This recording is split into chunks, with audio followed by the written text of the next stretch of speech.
Breaking news off the top at 4. Several Boise police officers surrounded the Cabana Inn on 16th and Main. It's across the street from where we are located. Erica Lee's outside the motel with more on what they've discovered.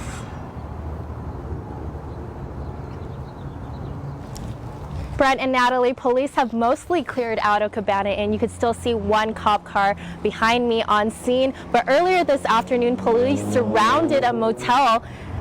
Police surrounded a room at this motel after reports of an assault. Here's what we know so far. What started as an assault turned into a drug bust. Officers found inside the motel room a lot of people, as well as guns and illegal drugs. Boise police also say that many people in the room were underage. I did a check with the woman at the front desk of Cabana Inn, and she told me all she knows is that she saw that police were looking for a young girl. We'll keep you updated as we learn more at the 5:30 and on idahonews.com. Reporting live in Boise, Erica Lee, CBS 2 News. Now, just last week, we reported about an incident at the Cabana Inn. Officers found 31 grams of possible heroin inside of a hotel room there back on Friday. They also found hydrocodone pills, marijuana, and drug paraphernalia. The two suspects in that case are facing drug charges. 27 years ago, the kidnapping of 12-year-old Polly Klaas in California made headlines across the country. Polly, of course, was killed 3 years before the Amber Alert system was created. Still, her father says he's been following the system and it's had problems from the start. He spoke to our Sinclair sister station in Charleston, South Carolina. Instead of the original program, which was about local authorities notifying local media so that they could let the public know and be on the lookout for a kidnapper and or a child, you've created this bureaucracy that needs multiple levels of approval before the Amber Alert can be issued. An Amber Alert is only issued if the case meets certain guidelines. Klaas agrees that there need to be guidelines, but he says right now there's just too much red tape. It's slowing things down and putting children at risk.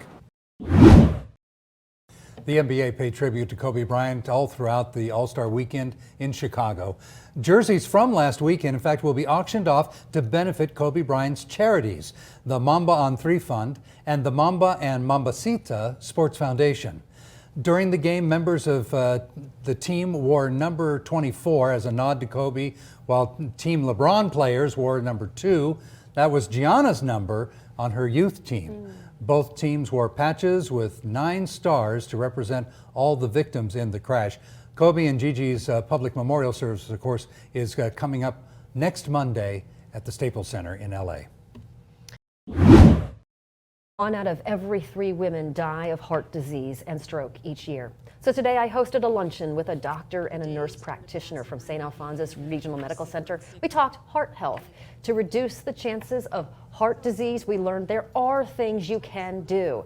Learn to control your blood pressure, keep your cholesterol and triglyceride levels under control, stay at a healthy weight and eat well, and manage your stress. We put ourselves on the back burner because we have our jobs, our husbands, our children, and other commitments.